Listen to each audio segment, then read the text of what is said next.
There is a distinct quality found in individuals who were raised during the 1990s. Perhaps it is the way they appreciate the importance of patience without demanding immediate satisfaction. Or maybe it is that rare capacity to be completely immersed in a moment without the urge to capture it for an online crowd. The reason is that the 1990s didn't just connect two separate centuries. It produced the final generation to live through two entirely contrasting realities at the same time. If your childhood happened in the 90s, you observed a transformation that was truly one of a kind. You recall existence before the internet became standard, and you seamlessly adjusted to life after its arrival. You learned the art of handwriting letters and also how to send emails.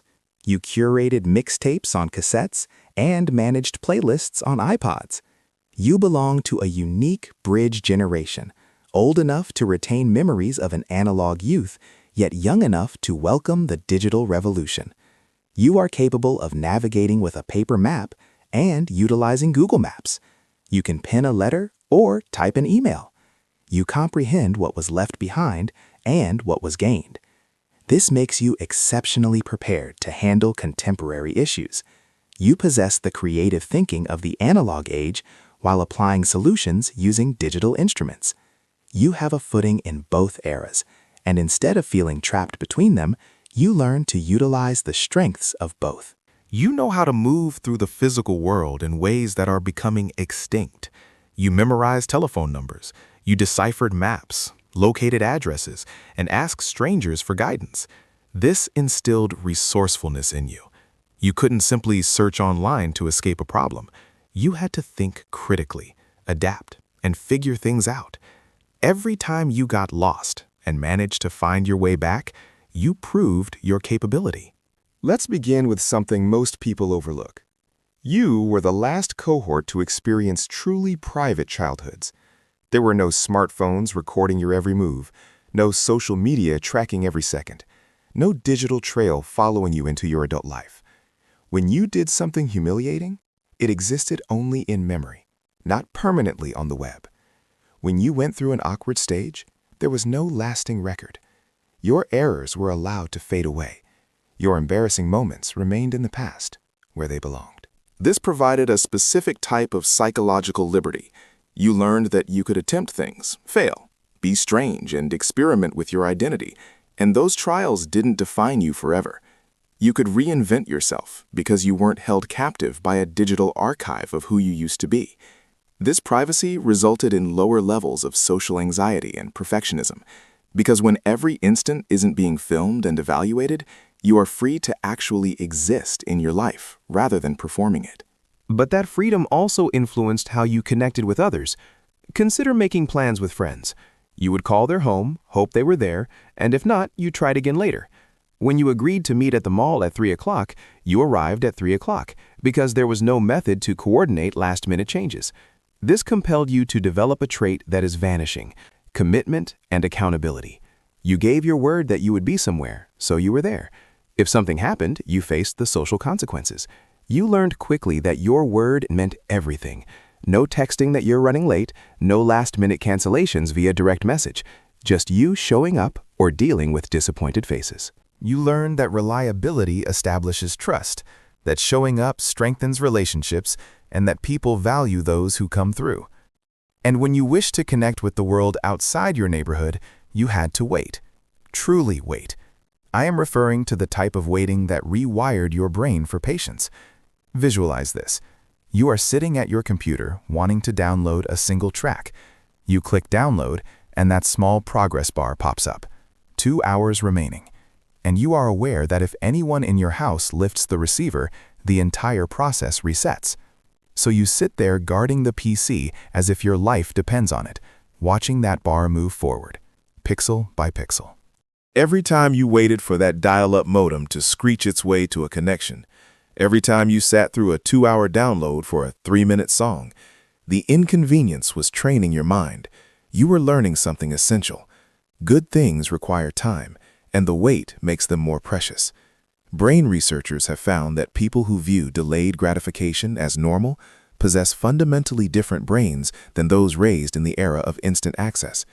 You weren't just waiting for downloads. You were constructing patience, persistence, and the capacity to see long-term objectives through short-term discomfort. But here is where it gets fascinating. You didn't just learn to wait, you learned to optimize within limits.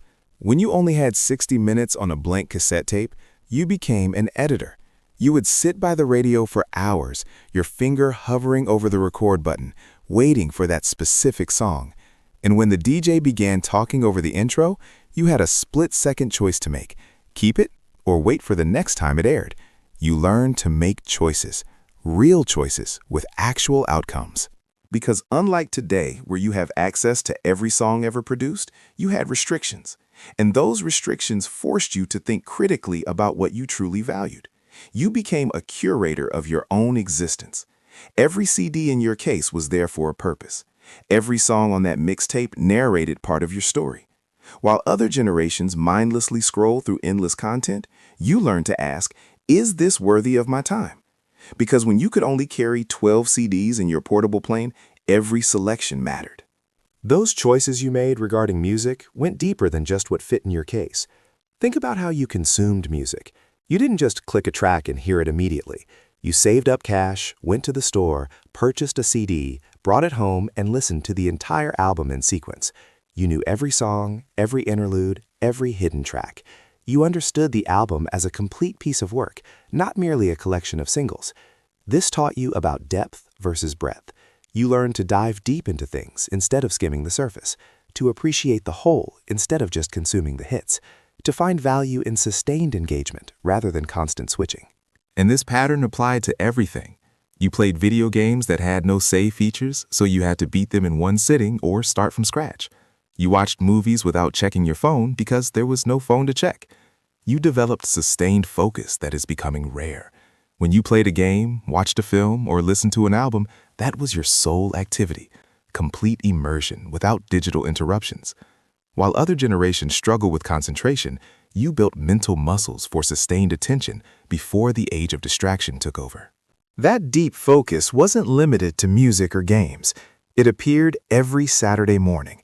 You would wake up, pour a bowl of cereal, and switch on the TV. Your favorite cartoons were airing. But here is the reality. If you missed it, it was gone. No rewind, no on-demand, no catching it later. You either showed up at the correct time or you waited until next week. This taught your brain something crucial about presence. When you couldn't pause or replay life, you learned to pay attention the first time, to be fully present in the moment, because that moment wouldn't wait for you. And this necessity to commit extended to your entertainment choices. Friday nights meant convincing your parents to drive you to the video rental store, walking through those doors into a world of possibilities. New releases lined the front wall, and you knew most of them would be rented out.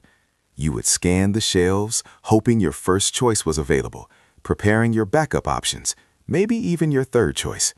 And sometimes you struck out completely. You would leave with some random movie you had never heard of, take it home, and watch it regardless.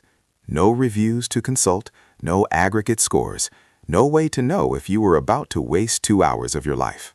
But here is what happened. You developed a tolerance for uncertainty and imperfection. You learned that sometimes the random choice ended up being incredible, that not knowing the outcome beforehand made the discovery more thrilling, that you could enjoy something even if it wasn't exactly what you wanted. Then there were those times when you had no music, no TV, no video games, no movies. Let's discuss something that is almost impossible to explain to younger generations. You entertained yourself during boredom without a device. Stuck in the back seat during a long car journey, you stared out the window. You played the license plate game. You counted red cars. You invented stories in your head. Waiting at the dentist's office, you read the same magazine from 6 months ago, or just sat there thinking. This wasn't some character-building exercise your parents designed. It was just reality.